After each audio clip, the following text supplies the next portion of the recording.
গাজীপুরে এই বছর আমরা 3,65,000 চারা রোপণ করছি মাননীয় প্রধানমন্ত্রী 5 বছর বৃক্ষরোপণ কর্মসূচির আওতায়। আমরা বিভিন্ন জায়গায় চ্যালেঞ্জের সম্মুখীন হচ্ছি প্ল্যান্টেশন করতে গিয়ে। আজকে তার একটা উদাহরণ হতে পারে। আজকে তেলিয়াহাটি মৌজা ডুমবাড়িয়া চালায় রেঞ্জ কর্মকর্তার নেতৃত্বে আমাদের 25 সদস্যের একটা টিম ওখানে জবরদখল প্রতিরোধের জন্য যাই। ওখানে একটা স্থাপনা নির্মাণ হচ্ছিল, স্থাপনা আমরা ভেঙে দিয়েছিলাম এবং ওখানে প্ল্যান্টেশনের এই বছর আমাদের আওতায় ছিল।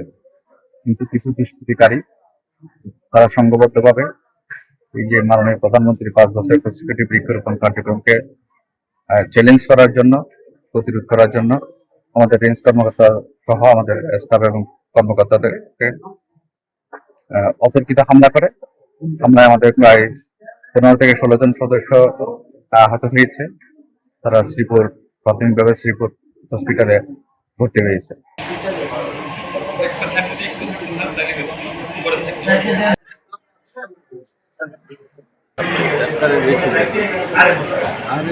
এখন পর্যন্ত কোনো গ্রেফতার করা হয়নি। আমরা ঊর্ধ্বতনের সাথে কথা বলেছি, আমরা আইনগত ব্যবস্থা গ্রহণ করব।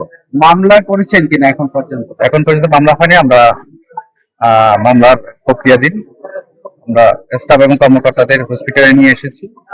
আমরা এখানকার প্রাথমিক চিকিৎসা শেষে আমরা আইনগত ব্যবস্থা গ্রহণ করব।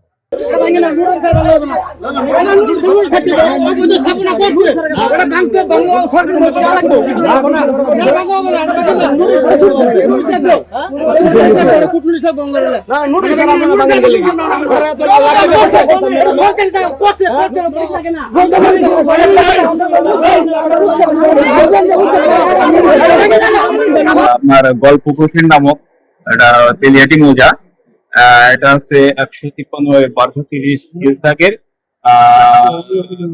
1314 আর বন বিভাগের 2 নম্বর থেকে অন্তর্ভুক্ত জায়গায় 2টা বিল্ডিং ঘর দুলাল জামামতের দুলাল এবং যৌথভাবে 2টা বিল্ডিং ঘর নির্মাণকালে আমরা বাধা প্রয়োগ করি এবং সেখানে তাদেরকে বাধা প্রয়োগ করে তারা সংঘবদ্ধ ভাবে এবং তাদের হাতে লাঠি, সোটা, দাও, কুড়াল, আপনার স্থানীয় বিভিন্ন মারাত্মক যখন লাঠিটা নিয়ে আমাদের উপর অতর্কিত হামলা করে। আমাদের সরকারি কর্মকর্তা, কর্মচারী, আমাদের কর্মকর্তা এবং কর্মকর্তা আমরা 2 জনা সহ আমাদের শ্রীপুর রেঞ্জের প্রায় 7-8 জনা সরকারি কর্মকর্তা কর্মচারী আহত হয়েছে এবং আমাদের এই বাধা প্রয়োগকালে আমাদের শ্রমিকরা প্রায় 10 জন খুবই গুরুতর আহত হয়েছে।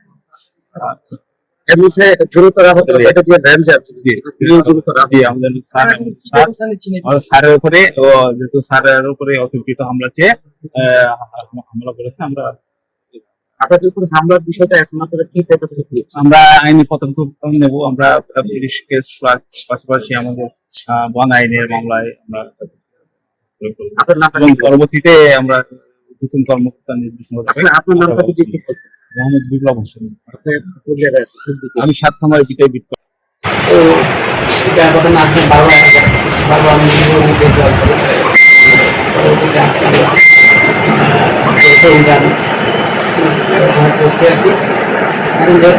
বাসিন্দা আমাদের না, আমাদের ধারণা ছিল যে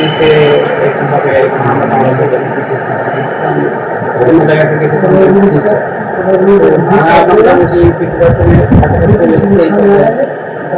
তারা এসে লাঠি নিয়ে আমাদেরকে হামলা করে।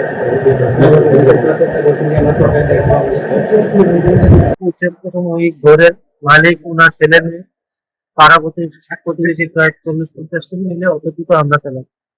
এই সময় আমাদের ছাত্ররা আমাদের রেঞ্জ অফিসারকে মারাত্মকভাবে আহত করে এবং পরবর্তীতে আমাদের 7 নম্বর বিভাগে আসি।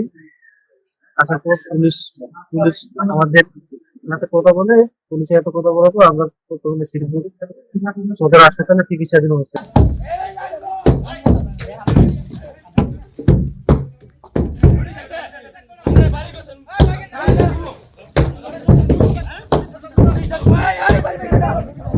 দাঁড়াও দাঁড়াও দাঁড়াও দাঁড়াও